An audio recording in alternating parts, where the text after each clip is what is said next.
Today we have independent comic creator Alan Bennett. Hey, thank you for having me.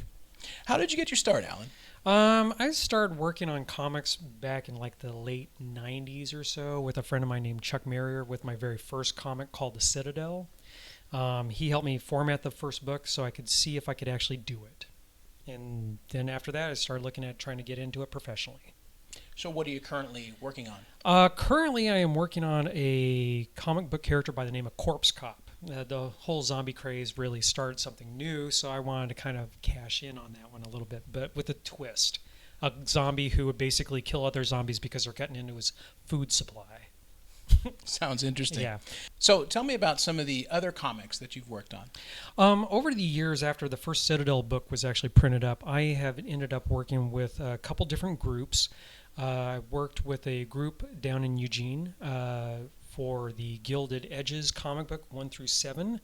Then after that, I worked on a couple of other smaller group books called Pandora's Garage, and that was issues volume 1 through 5. And then I started working on another independent science fiction comic book called Johnny Vega. I understand you're doing some gallery shows? I am, actually. It kind of ties in with the comic book stuff as well. The latest gallery show that I've got going on right now is the Big 500 here in PDX. It's a group show with about 500 different artists with the potential of 10 pieces each that are being offered up. And it's a cash and carry situation. So if you like the piece, buy the piece. So if people are interested in your work, where can they find you? They can find examples of my independent commission work and so on at my website at Black Box Visual Arts.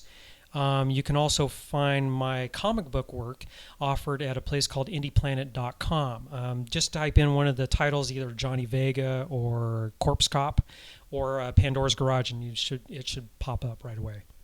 Independent comic creator Alan Bennett. Thank you very much.